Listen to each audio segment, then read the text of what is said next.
আসসালামু আলাইকুম। Fatema agro and dairy খামার থেকে যে প্রতিবেদনটা দিই, এই যে এর আগে যে 5টা লট রাখছিলাম, তো মোটামুটি ইনশাল্লাহ এই 5টার সঙ্গে আরও 3টা আমার খামার থেকে 8টা গরু বিক্রি হয়ে গেল।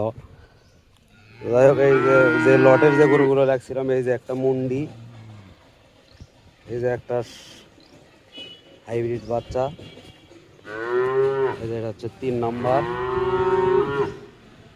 এটা ছিল 4 নাম্বার,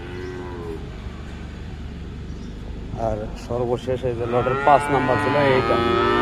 তো যাই হোক, এই 5টার সঙ্গে এই যে একটা মুন্ডি যোগ হয়েছে, এই যে একটা ছোট রানী বিটের বাচ্চা যোগ হয়েছে, আর এই যে 8 নম্বরটা, এটাও একটা মুন্ডি। যাই হোক, এই 3টা যোগ হয়ে আমার এক বড় ভাই নিছে, এটা নিছে ফরিদপুর রাজবাড়ি।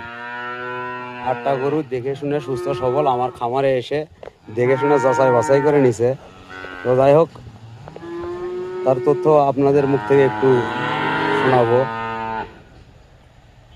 তো যাই হোক, এই যে ফরিদপুর রাজবাড়ি থেকে যে ভাই আমার গরু নিছে, তার সাথে একটু কথা বলি। বড় ভাই, আমার যে এখানে আসলেন আপনি, আমার খামারে দেখে শুনে গরু যে ক্রয় করলেন, এখানে কোনো কি মানে সমস্যা পাইছেন থাকা খাওয়ার, বা কোনো দাম বেশি পাইছেন এরকম? তো যাই হোক, আমার এখানে সুযোগ সুবিধা ন্যায্য দামে পাইছে। তো যাই হোক, আপনার বাড়ি রাজবাড়ি কোথায়? রাজবাড়ি আলিপুর। আলিপুর। তো যাই হোক, এই যে এই বড় ভাই আমার কাছ থেকে গরু নিল, এই 8টা গরু নিছে। তো যাই হোক, তিনি সীমিত দামে পাইছে, এরকমটা তার কাছ থেকে আপনারা শুনলেন। আর আমার চ্যানেলে অনেক ভাই আজে বাজে কমেন্ট করে, তো তাদের জন্য এই ভিডিওটা মূলত করা। তো যাই হোক, আপনারা আগে লোক যাচাই বাছাই করবেন, কে কী ধরনের ব্যবসায়িক, এটা যাচাই বাছাই করে তারপরে জিনিস ক্রয় করবেন, আর একজনকে বাজে মন্তব্য করবেন।